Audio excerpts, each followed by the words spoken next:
Vamos esta semana a hablar de algunas características específicas de la voz, sumándonos en adhesión a la campaña del Día Mundial de la Voz, que como todos los años se celebra el 16 de abril, y este año la campaña se ha denominado Tu voz importa. Para ello, todas las instituciones que se dedican a tratar la voz y dar sugerencias y consejos participan de esta campaña con diferentes profesionales y que tiene como objetivos fundamentales el resaltar la importancia de la detección precoz de patologías dentro de la voz para prevenir alteraciones mayores, orientar a la población en el cuidado de la voz, lo que podemos hacer y debemos hacer con la voz si la utilizamos de manera profesional y también si padecemos alguna dificultad. Y también es importante considerar que los que trabajan con su voz pueden hacer controles anuales dentro de esta campaña que son gratuitos para controlar si realmente padecen alguna dificultad. Podemos considerar qué es la voz. La voz es un sonido que se produce cuando nosotros, una vez que inspiramos el aire, al expirarlo, este aire pasa por la laringe, hace vibrar las cuerdas vocales y esta vibración genera, al pasar por todo este tracto vocal, un sonido apenas audible que posteriormente, al llegar a la boca, es articulado y ahí se genera el habla, la voz, etc. La voz es un recurso valioso para no solamente para las personas que la utilizan como herramienta de trabajo, sino para toda la población en general, para las interacciones sociales. Por eso es importante mantener una buena voz, porque debe ser agradable al oído de la otra persona y para quien está emitiendo la voz debe ser una voz cómoda, relajada y que no le genere esfuerzo al fonar. Los disturbios que pueden aparecer dentro de la producción vocal pueden ser causados por dolencias generadas por alteraciones en las estructuras del aparato fonador, como pueden ser diferentes procesos infecciosos, alteraciones de esfuerzo, tensión muscular, mal uso y abuso de la voz, hábitos tóxicos, la ingesta de determinadas drogas, la utilización del cigarrillo, pueden generar alteraciones. ¿Por qué? Porque deshidratan la mucosa. Las manifestaciones de conflictos anímicos. Sabemos que el hablar con un determinado estado emocional, por ejemplo, desde el punto de vista psicológico, desde la depresión, la angustia, generan tensión y muchas veces, sin ir en general a una patología, el hablar, por ejemplo, en un estado de angustia, de tensión o preocupación, genera lo que nosotros llamamos o decimos comúnmente, tengo un nudo en la garganta, y es toda la tensión muscular que se está generando en la zona perilaringia, lo que no favorecería un correcto desarrollo de una producción vocal relajada, cómoda, etc.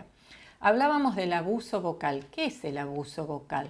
Es la mala utilización de la voz que produce un traumatismo de la mucosa laringea. ¿Cuándo se produce este abuso vocal? Por ejemplo, cuando hablamos o fonamos utilizando con un volumen excesivo. Hacer esfuerzo de la voz o fonar o dar clases o estar hablando cuando hay un proceso inflamatorio. Cuando hacemos utilización de la voz y constantemente tosemos o tenemos un carraspeo constante. Esto genera un fonotrauma, una excesiva irritación sobre la mucosa de las cuerdas vocales. El gritar, el producir sonidos, muchas veces se generan gritos que no están trabajados con técnica, o sonidos imitando animales, imitando diferentes actitudes de la vida cotidiana, pero sin técnica vocal, y esto va a generar también una alteración o un abuso vocal. Y en el deporte, los gritos. No solamente estamos hablando de quien practica el deporte, sino también de cuando van a observar o cuando van a participar de algún encuentro. Ante la presencia de estas alteraciones o de estos abusos vocales, la voz se puede tornar difónica. ¿Qué es la voz difónica? Es un trastorno momentáneo duradero, como solemos decir, que es importante que sea considerado por la propia persona o por el entorno. Entonces, para evitar estas alteraciones, podemos tener sugerencias o debemos recordar que las personas que padecen alteraciones de tipo de obstrucción nasal, respiratorias, alérgicas, deben tener permeable la vía nasal, o sea, deben percibir que el aire ingresa cómodo por la nariz. Porque si esto no está ocurriendo, nosotros tendemos a tomar aire por la boca con la consecuencia de que el aire no está humidificado, no está purificado y no se calentó a través de las narinas, lo que genera que el aire puede estar provocando una alteración. Por eso es importante, ante la presencia de algún disturbio de este tipo, concurrir al médico otorrinolaringólogo para que observe y evalúe la permeabilidad nasal. Si es una persona que habla muy rápido, tratar de hacer pausas, de tomar aire entre medio de las frases. No significa que uno debe hablar con la inspiración que realizó en un comienzo, sino que también es conveniente que reponga aire mientras va hablando cortito por la boca, por lo que va a relajar y va a tener capacidad como para terminar la frase o la idea que tiene pensada en esa emisión con un tono agradable, que sea audible y por otro lado que genere que quien nos está escuchando perciba toda la oración en su totalidad. Ya habíamos hablado de la importancia de no fumar, de no ser fumador pasivo, que esto también estaría perjudicando a la salud vocal. Y la frecuente sensación o presencia de quemazón por detrás del esternón, mal aliento, el sentir el reflujo o generalmente ya declarado como enfermedad, el reflujo gastroesofágico, también estaría alterando la mucosa de las cuerdas vocales porque esto genera irritación sobre todo el tracto vocal. Tomar abundante agua durante la utilización de la voz es muy importante. También para una voz clara y saludable, las horas de descanso que requiere cada persona.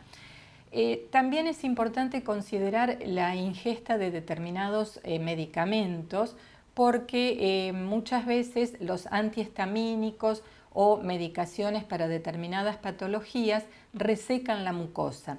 Esto no significa que no se haga la ingesta del alimento, sino que medicamento, sino que utilicen agua mientras están fonando para humedecer la mucosa. El estrés o fonar durante el estrés nos está llevando también a tener procesos de abuso vocal y si canta es aconsejable que realice entrenamiento y siempre tener en cuenta que la alteración que está presente o los cambios de alguno de los factores de la voz, por ejemplo la altura, la intensidad y timbre, que estén alterados durante más de 2 semanas, ya estamos en la presencia de un signo de alerta y debemos consultar al médico otorrinolaringólogo para que, si existe patología o no, derive a un profesional fonoaudiólogo para que dé consejos, que se haga tratamiento, etc. Y siempre me parece importante recordar esto, que cuidar la voz es conservarla, escucharla es protegerla y trabajarla es enriquecerla. Muchas gracias.